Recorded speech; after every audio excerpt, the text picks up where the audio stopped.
Frozen 2 só chega aqui no Brasil no dia 2 de janeiro, mas a cabine de imprensa foi ontem, no dia 26 de novembro, então eu já consegui assistir para poder fazer um vídeo aqui para vocês. Eu prometo que esse vídeo não vai ter spoilers, eu não vou entregar nada da história, mas só vou tranquilizar vocês e já até criar uma certa ansiedade, como se vocês já não estivessem ansiosos, para poder assistir o filme em janeiro. A review com spoilers, como a maioria de vocês decidiu, vai ser só quando o filme for lançado aqui no Brasil. Tem dois motivos para isso. Um, pra gente ter mais assunto para falar sobre Frozen até lá, até porque eu quero fazer mais de um vídeo, porque esse filme rende bastante.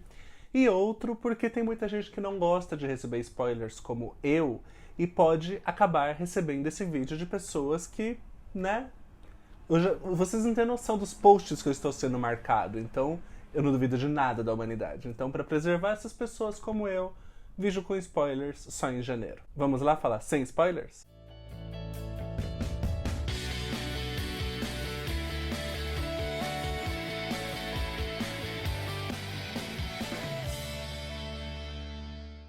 Olá, bem-vindos ao canal Orelhas e Tiaras. Eu sou o Paulo Gratão e nós temos vídeos aqui sempre sobre Disney e teatro musical. Se você gosta desse tipo de assunto, já deixa o seu like aqui no canal, já se inscreve se você não for inscrito e ativa o sininho para receber sempre as nossas notificações. Ah, e eu tenho uma página lá no Instagram também, que é @orelhasetiaras, onde eu posto com mais frequência sobre notícias Disney e de teatro musical. Inclusive, nesse vídeo de hoje eu vou responder algumas perguntas que vocês fizeram lá sobre Frozen 2. Então, aguardem que eu vou responder, mas assim, sem spoilers, tá, gente? Perguntas que vieram querer saber coisas de spoilers eu vou deixar passar nesse momento, eu deixo pra responder no vídeo com spoilers. Frozen 2 é a terceira sequência de uma animação Disney que vai para os cinemas em mais de 80 anos de animação.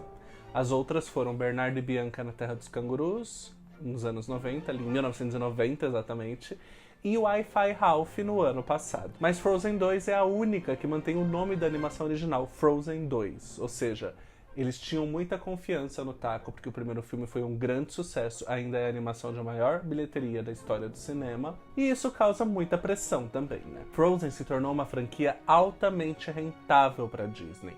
Só esse novo filme, o Frozen 2, já arrecadou no primeiro final de semana nos Estados Unidos e em alguns países onde ele está em cartaz, 350 milhões de dólares. Só dentro dos Estados Unidos foi 130 milhões de dólares, só no primeiro final de semana. Alguém duvida que ele vai bater o primeiro filme? Todos nós já tínhamos uma ideia de como seria a continuação da história de Anna, Elsa, Kristoff, Olaf e Sven, mas não tínhamos ideia de onde a Disney nos levaria.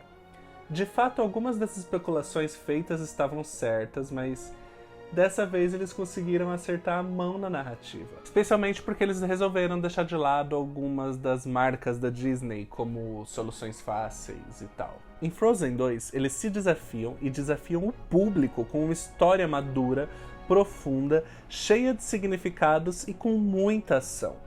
Os personagens amadureceram, mas o público também amadureceu e a Disney sabe disso.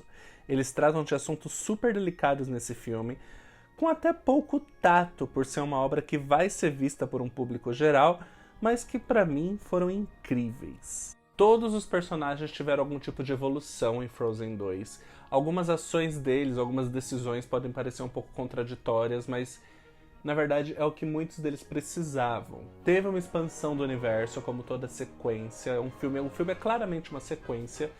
Só que essa expansão do universo funcionou em alguns aspectos e em outros não, que eu vou falar um pouquinho mais pra frente. A Elsa, que ainda é a personagem central de Frozen, tá mais segura de si mesma, mas ela também tá um pouquinho mais egoísta em algumas atitudes e decisões dela, algumas a gente já viu no trailer. E isso se deve, eu acho justificável, porque a vida toda dela, ela passou tendo que ser podada e tendo que viver em função de não prejudicar alguém ou de decisões de outras pessoas. Ela nunca viveu a vida dela, necessariamente. E aí, quando ela se torna rainha, ela passa a viver pro povo. Quando que ela foi realmente a Elsa, né? Esse filme responde de onde ela veio.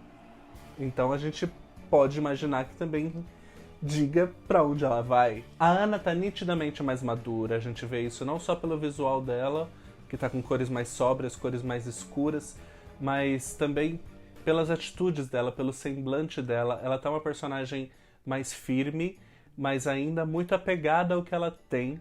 E ela vai ter um desenvolvimento lindo durante esse filme, um crescimento extraordinário, a personagem foi elevada a um patamar, assim, incrível. O Olaf é adolescente nesse filme, ele aprendeu a ler, então ele tá conhecendo mais sobre o mundo, a gente vê um pouquinho dessa evolução dele.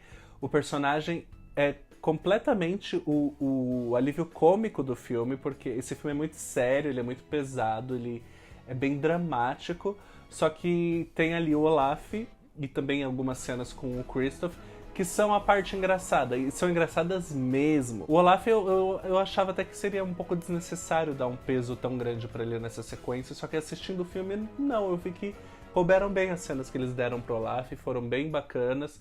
Ele teve um espaço, digamos que era necessário, um respiro ali. Depois de muita tensão, vem o Olaf com uma piada. Aí você dá uma respirada. O Kristoff é o que menos se desenvolve, ele não tem tanta importância nesse roteiro quanto ele teve no primeiro filme, mas ele tem algumas das melhores cenas do filme. Então, ele cresce, assim, ele não ajuda muito o roteiro a avançar, mas ele cresce enquanto personagem, então isso é muito bacana a gente observar também. E eu só vou falar dos 4 personagens principais, né, que a gente já conhece, eu não vou falar de outros que apareçam, a não ser os personagens novos, que a gente já sabe que eles vão entrar no filme, que eu acho que talvez eles tenham sido mal explorados.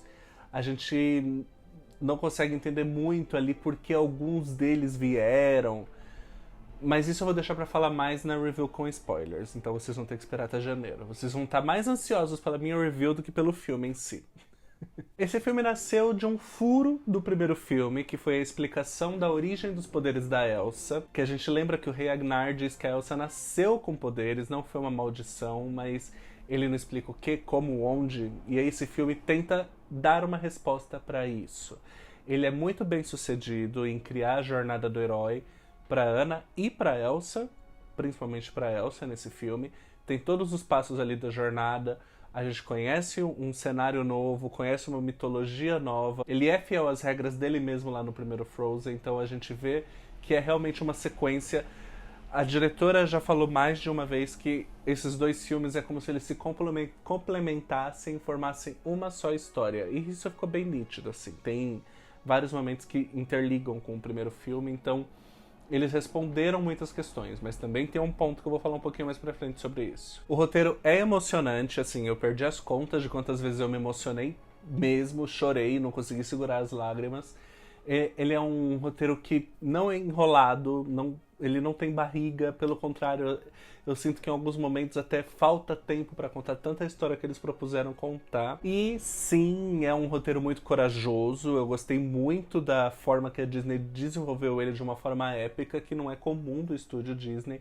Algumas teorias que a gente viu pela internet estão de fato lá, não vou falar se são minhas ou se são de outros youtubers, porque isso seria um spoiler, mas tem teorias que vocês vão reconhecer e falar, eu vi essa teoria em lugar X. Ela está lá, só que eu acho que ninguém conseguiu desvendar exatamente como a história se desenrola, plots, essas coisas, não passou pela cabeça de ninguém, pelo menos que eu tenha visto. As músicas já estão nas plataformas digitais, então muita gente já ouviu, já conhece, mas elas casadas com as cenas, gente, são a coisa mais linda, de verdade. Eu acho que talvez o defeito do filme é não ter mais músicas, porque eu colocaria pelo menos mais umas 2 ali. Mas as que tem funcionam muito bem. Até, novamente, não há implicância. Olaf, te adoro, amigo. Mas outro solo pro Olaf parecia um pouco exagerado, mas até essa música funcionou bem no filme. Gostei das... É porque eu não sei se vocês já ouviram as músicas, mas eu gostei de todas elas acrescidas à história. Todas ajudaram a contar a história de uma maneira muito boa. E todas são épicas, todas são maravilhosas. No momento que terminava a música, eu senti uma vontade de aplaudir como se eu estivesse vendo um musical ao vivo. E se eu puder te dar um conselho, se você fala assim, Paulo, me dá um conselho, eu te dou agora. Assiste esse filme no cinema. Não baixa, porque as cenas, os gráficos, a animação, tá tudo tão incrível, tá tudo tão lindo que merece ser visto no cinema.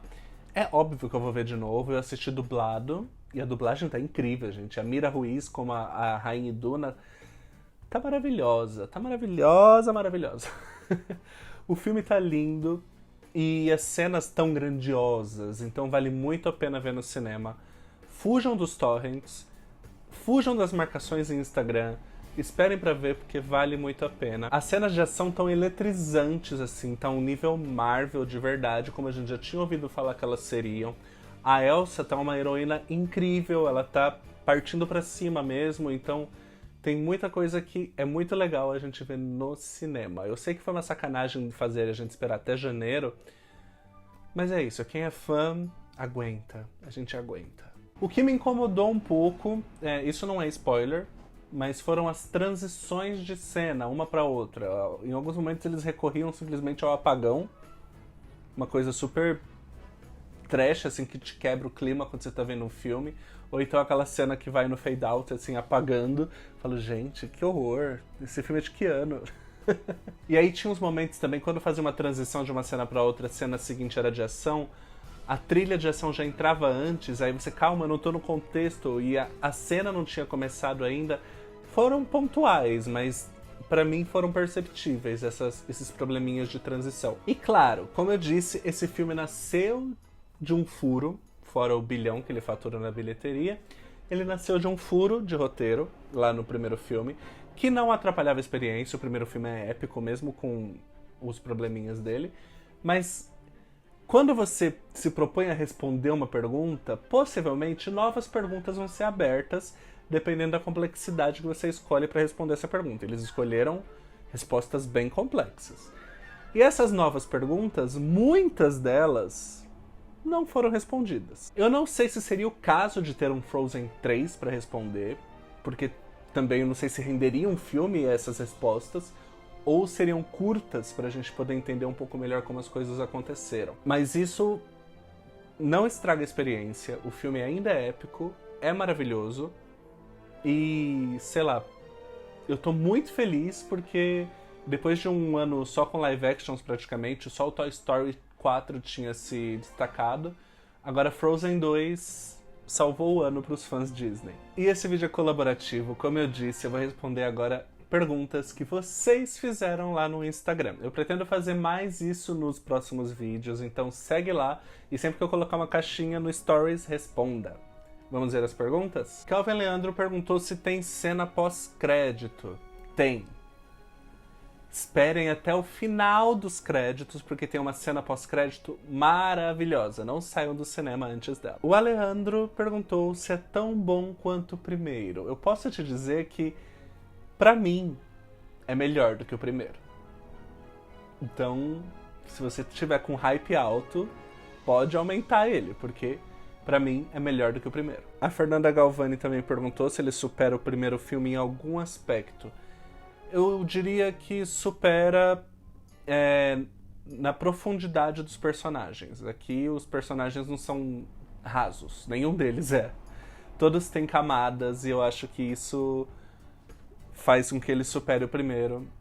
Além do roteiro, que é muito mais trabalhado do que o primeiro também. O perfil Para Alegrar perguntou se a Elsa muda de vestido diversas vezes, tá? Não só vestido como calça, a gente já viu no trailer. Ela muda de roupa várias vezes. Várias vezes. Bom, espero que vocês tenham gostado do vídeo. Me conta aqui embaixo o quanto vocês estão ansiosos para ver esse filme. O que vocês acharam desse vídeo. Se vocês têm alguma outra dúvida sem spoiler que eu possa ajudar vocês. E a gente se vê no próximo. Até lá. Tchau, tchau.